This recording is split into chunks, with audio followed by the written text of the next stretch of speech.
Reciban todos un cordial saludo. Son bienvenidos a nuestra presentación de nuestro proyecto final de la materia de Fundamentos de Elementos Finitos.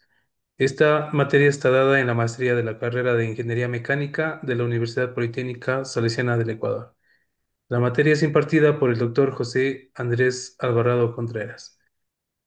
Los integrantes del grupo son Marco Aucapiña, Hernán Gibichusca, Vanessa Rodríguez, Boris Tapia. La presentación de un índice a continuación es varios números. Si me ayuda con la siguiente diapositiva. Tenemos como el ítem número uno una introducción en la cual daremos una descripción breve y clara del problema. Ítem número dos, la ecuación que gobierna el problema. Identificaremos y daremos una breve explicación de las ecuaciones matemáticas que describen el fenómeno físico involucrado. Tendremos como punto número tres, hipótesis consideradas.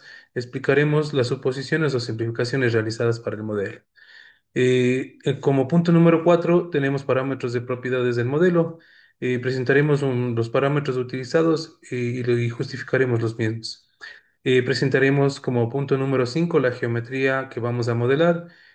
Vamos a describir la geometría del problema y cómo se ha representado en el modelo. Como punto número 6 tenemos las condiciones de frontera.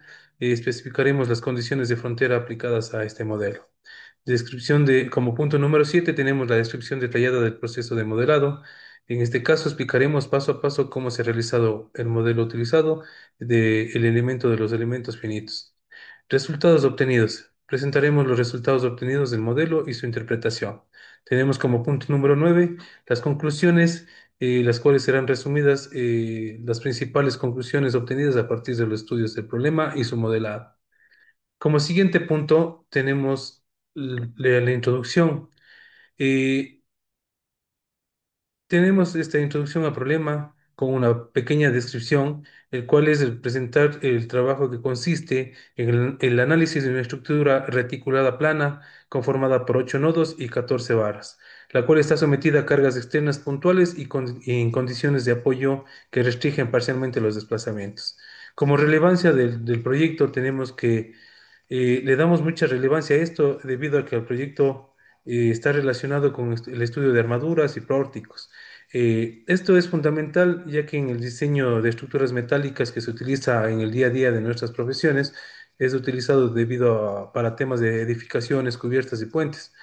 Al realizar estos estudios nos permiten optimizar el estudio de material que se va a utilizar y con esto optimizando costos y garantizando el tema de estructura con temas de seguridad. El objetivo del modelado es aplicar los métodos de elementos finitos para el tema de estudios. Implementar la simulación del mismo sistema en ANSYS, validando los resultados y comparando con las formulaciones teóricas. Analizaremos la distribución de desplazamientos y esfuerzos en la estructura bajo condiciones de carga y apoyos establecidos. Evidenciaremos también la utilidad de los modelos numéricos en la toma de decisiones de la ingeniería, como es en el caso de dimensionamiento de materiales y temas de seguridad. Eh, Como siguiente punto, tendremos temas de ecuaciones que gobiernan el problema. Eh, el fenómeno físico analizado es la respuesta estructural de una armadura de modelado mediante métodos de elementos finitos. Las ecuaciones que gobiernan el sistema provienen de la mecánica de sólidos y de la elasticidad lineal. Como primera fórmula tenemos la ley de Hooke, la relación de esfuerzo de formación, la cual nos da que el esfuerzo axial es el resultado de la multiplicación del módulo de elasticidad del material por la deformación unitaria. Esta relación, las fuerzas aplicadas son deformación en el material, está válido bajo el régimen elástico lineal por ser un tema de estructura metálica. El siguiente punto, tenemos la siguiente fórmula, el equilibrio de las fuerzas en la estructura. Al estar de un tema estático, damos que la sumatoria de las fuerzas en Y y en X son cero, eh, por ser un tema de equilibrio estático. La siguiente fórmula, la número 3, es la matriz de rigidez de un elemento de barra en 2D, donde la matriz de rigidez se da por el resultado de la multiplicación del módulo de elasticidad por el área sobre la longitud. Todo esto lo he multiplicado por una matriz de 4 por 4, en donde A es el área de la sección que ya lo mencionamos, L la longitud de la barra y tenemos C como el coseno de teta y S el seno de teta. La matriz describe la rigidez axial del elemento y en función de su orientación, y es la base para el ensamblaje de la estructura completa. El siguiente punto es el ensamblaje de la matriz, el número 4, el cual la matriz global es el resultado de la sumatoria de las matrices de rigidez de cada uno de los elementos, esto respetando la conectividad de los nodos. El siguiente punto es el número 5, la ecuación fundamental del método de elementos finitos. Siendo esta la ecuación central del método, la cual nos permite obtener el desplazamiento en U conocidos, los esfuerzos externos F y la rigidez K. El siguiente punto, tenemos la fuerza axial en cada barra. Relacionando con el desplazamiento nodal de cada elemento con la fuerza interna transmitida por la barra. Este es el tema de la fuerza axial en cada una de las barras. El siguiente punto es el esfuerzo en cada una de las barras. La esfuerzo axial obtenida se divide por el área para calcular el esfuerzo interno, comparándose con el límite de fluencia del acero. Como siguiente punto tenemos el tema de hipótesis que consideramos en nuestro ejercicio, en nuestro proyecto. Tenemos hipótesis dentro del material. Consideramos que es un material homogéneo isótropo por tener el mismo comportamiento en todas las direcciones. Es un material elástico lineal, es por eso que aplicamos la ley de Hooke. No se considera plasticidad, ni pandeo, ni rotura. Tenemos como siguiente punto el geometría de estructura. Son elementos rectos conectados en nodos. Eh, Tema de la arma en MATLAB, le consideramos como una armadura plana, solo trabaja en los esfuerzos axiales. En tema de ANSYS, si bien es cierto, la viga se trabaja en 3D, si se considera axial, flexión y torsión, pero realmente nosotros le consideramos un plano en 2D, es por eso que el tema del plano Z es cero. El modelo de MATLAB simplifica el comportamiento. El tema de ANSYS es un poquito más realista en el tema de la geometría de la estructura. En el tercer punto de las condiciones de frontera, la hipótesis es que nos consideramos como apoyo fijo y también de rodillos. Se asume el contacto perfecto en las uniones. Temas de las relaciones de distribución de esfuerzos dependen directamente de las restricciones. En tema de las cargas aplicadas, se consideran cargas puntuales estáticas. En tema de alcance el número 5, alcance del modelo, no se considera imperfecciones geométricas, las pequeñas deformaciones son despreciadas. En tema de las hipótesis. Paso a mi compañero con el siguiente punto que tenemos del proyecto. Siguiente. Unita más. ¿Cómo están? Buenas noches, compañeros. Procederé a hablar del punto 4 que se refiere a los parámetros del modelo. Como ya ha mencionado mi compañero, para construir lo que es la matriz de rigidez, es necesario saber lo que es calcular ya sea la longitud, en este caso, por ejemplo, la orientación de la barra, que se refiere a los ángulos de cada elemento de la barra. Es por eso que es necesario ya tener previsto ya las configuraciones pertinentes en MATLAB. También se puede calcular lo que es la fuerza de la barra y el esfuerzo de la barra, que se refiere tanto a la fuerza axial y al esfuerzo axial de la barra. Como podemos ver, inclusive en los nombres de las configuraciones dice 2D, porque únicamente se refiere a las coordenadas X y Y, que sería en este caso nuestra dimensión del problema, tal como podemos observar en la figura, en donde es una armadura. Que le procederemos después a darle propiedades. En este caso, tenemos lo que es el módulo de elasticidad, que son 200 gigapascales, y también el área. Para la siguiente imagen, se puede observar con más claridad a lo que me refiero. Cuando ya tenemos en el punto 5, como se puede ver en la geometría modelar, es necesario identificar los nodos en donde podremos conectar y construir la malla. Es indispensable nombrarlos, como podemos ver en los recuadros rojos. Tenemos el nodo uno, nodo 2, nodo 3, nodo 4, hasta llegar al nodo 8, en donde será prioritario numerarlos para a futuro poder colocar sus coordenadas, que nos servirá para poder generar lo que es la matriz de rigidez. También es importante nombrar cada una de las barras. Ya haciendo o numerando las barras, tenemos desde la uno hasta la barra 14, que asimismo es indispensable conocer para luego poder, mediante la conectividad, numerarlo con los nodos. Por ejemplo, hablemos de la barra número uno. Se puede ver aquí en la imagen donde dice conectividad, esta está conectada con el nodo uno y nodo 2.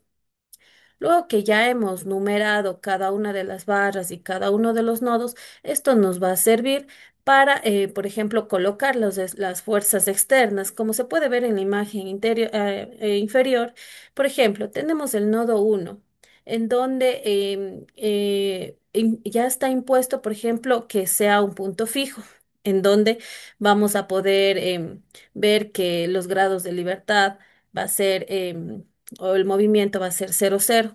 En el punto 2, en el nodo 2 y en el nodo 3, podemos observar que son fuerzas impuestas, en este caso, en el eje Y. Y también tenemos otra fuerza que está impuesta, que es en el nodo número 8, que está impuesta en el eje X.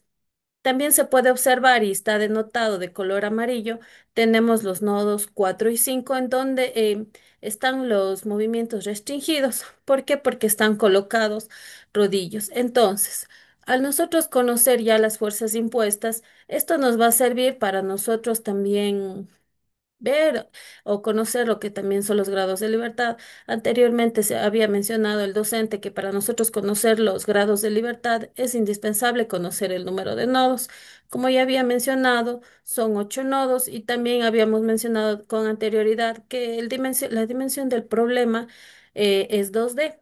Entonces, 2 por 8 significa que vamos a tener 16 grados de libertad. Esto nos va a ayudar para poder definir el desplazamiento, y ya más adelante mi compañero les indicará cuáles son ya los desplazamientos conocidos y los que desconocemos. A continuación doy paso a mi compañero para que continúe. Buenas noches, compañeros. Siguiendo con la presentación, entonces, punto 6 son las condiciones de frontera. En este ejercicio de análisis estructural se tiene una armadura plana, esta estructura conformada con miembros tipo barra que únicamente pueden estar sometidas a tensión y compresión. Las condiciones de frontera son las restricciones o condiciones aplicadas a los bordes o puntos específicos del modelo que definen cómo interactúa la estructura en su entorno, poniendo los valores conocidos en los desplazamientos UX o UY o las fuerzas de FX o FY en esos límites de modelo. En este caso vamos a utilizar en el programa MATLAB, también se puede utilizar el programa ANSYS, el programa SAP 2000, que nos dan los mismos resultados, y no son los diferentes logaritmos los que los resuelven. En este caso tenemos tres apoyos, como se puede observar. En el nodo uno tenemos un apoyo fijo, entonces limita el movimiento horizontal y vertical, por lo tanto los desplazamientos tanto en X, tanto en Y van a ser cero. En el nodo 4 y en el nodo 5 tenemos rodillos, esto nos limita el movimiento horizontal, entonces en el dirección Y va a ser cero y el movimiento en vertical van a ser los desconocidos. En este caso se tiene tres fuerzas impuestas ya conocidas, que son en el nodo 2 y nodo 3, que son 80 kilonewtons. Es negativo según el sistema de coordenadas. Y en el nodo 8 tenemos una carga adicional que es de 70 kilonewtons. Entonces, siguiendo con la presentación, en el siguiente punto, que es la descripción detallada del proceso de modelado, tenemos el preprocesamiento. Este es ya en el programa de MATLAB. El preprocesamiento es la fase inicial del análisis, donde definimos las propiedades del modelo, las condiciones de contornos y preparamos la estructura de datos necesarios para el análisis.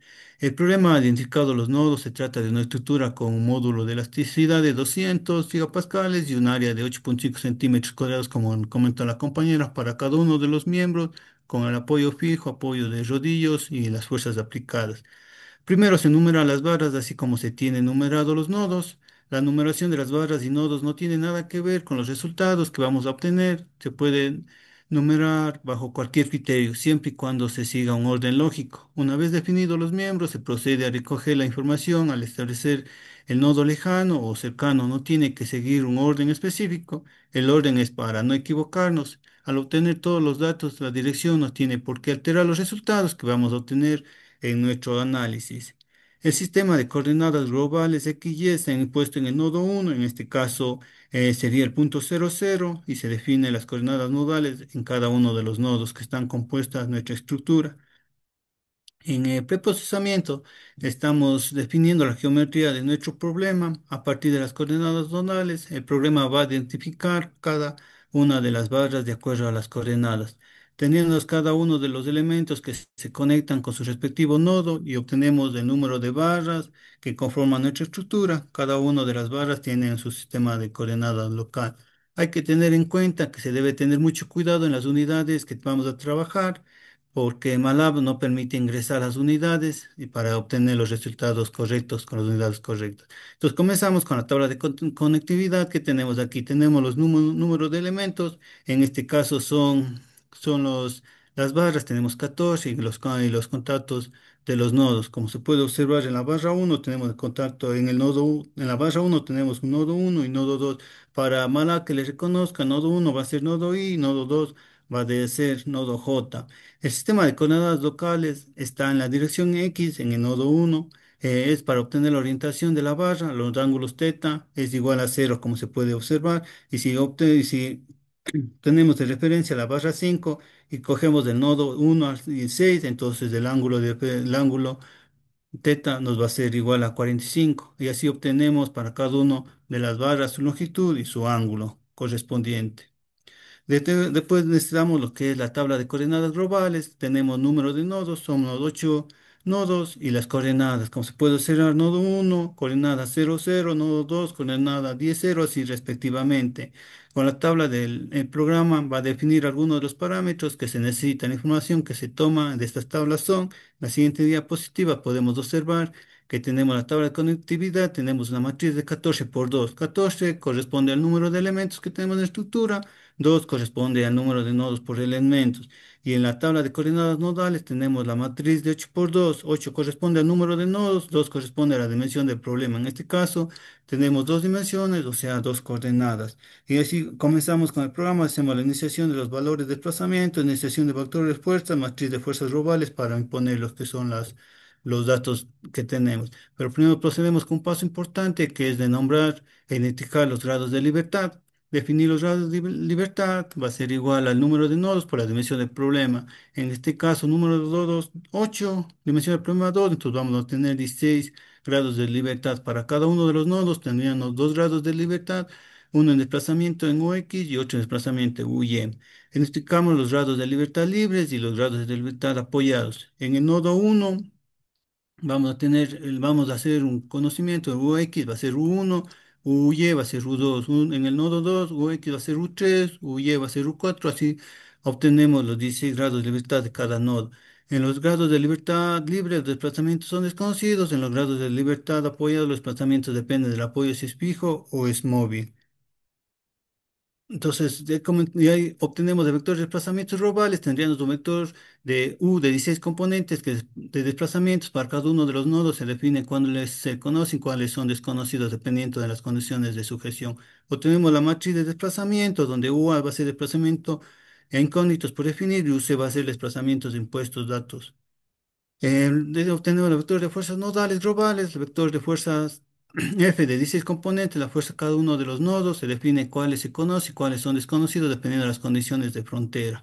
En este caso conocemos las fuerzas verticales, como se mencionó anteriormente. En el nodo en el nodo 2 tenemos una fuerza en Y que se encuentra establecida a 80 kilonewtons. Para los cálculos es 800 mil newtons. Igualmente la fuerza en el nodo 8. Y así obtenemos la matriz de fuerzas globales: FA, fuerzas activas, y FC, reacciones con las incógnitas, para realizar las siguientes. Y le doy paso al siguiente compañero.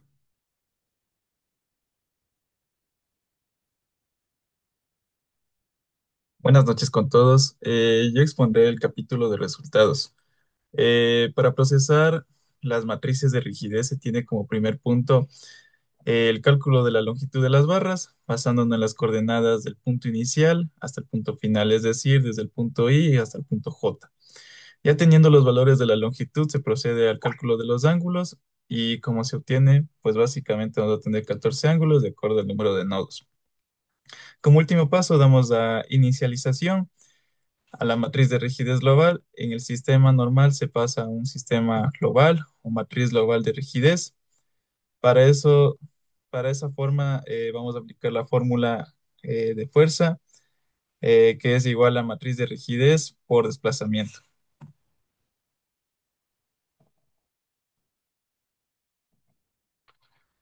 ¿Y cómo se va a realizar esto? Pues básicamente identificando los nodos de cada elemento en base a las coordenadas I y J. En la orientación del elemento, el ángulo está basado en las coordenadas del nodo I y J de donde se sacó, pues únicamente de las coordenadas que se ingresó en el preprocesamiento. Ya con estos dos resultados obtendrá la rigidez de la barra. Posterior a esto, se procederá a calcular la rigidez de los elementos. Luego se calcula las fuerzas. Se procede a realizar la reducción al sistema de ecuaciones. Hay varios desplazamientos y fuerzas que son ceros. Lo que hace la matriz de rigidez global se puede reducir para enfocarnos en las fuerzas y desplazamientos desconocidos. Teniendo los datos y procesos mencionados, se calcula K sub A y K sub CA, donde están los índices únicamente de las fuerzas desconocidas y los desplazamientos desconocidos. En la resolución del sistema de ecuaciones resultante, luego de la partición, teniendo los desplazamientos y fuerzas requeridas, es aplicar la ecuación que es la siguiente. Fuerza, que es K, que es la rigidez, por la U, que es el desplazamiento. Actualizado el valor, el vector de desplazamiento, se va a poder observar los desplazamientos del sistema, determinando la determinación de las fuerzas incógnitas y esfuerzos en cada uno de los puntos nodales del sistema y de esta manera determinar si el sistema es estable en su función.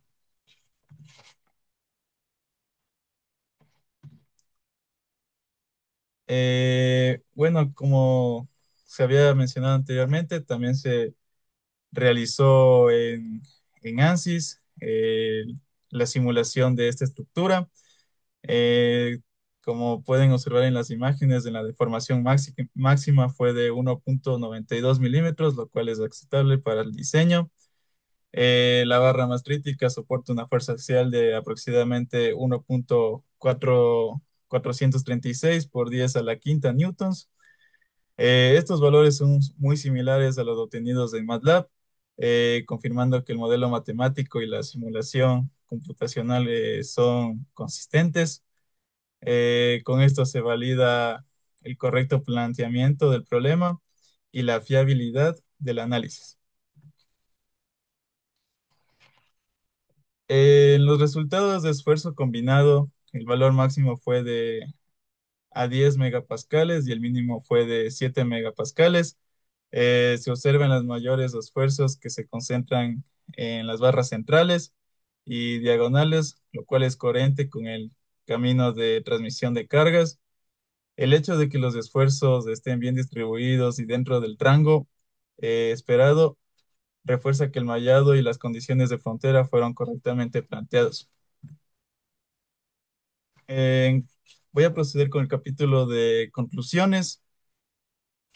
Como primera conclusión, tenemos que el análisis realizado en MATLAB permitió desarrollar el modelo desde cero, implementando el ensamblaje de matrices de rigidez y aplicando las condiciones de frontera, lo que facilitó comprender el procedimiento numérico del MED.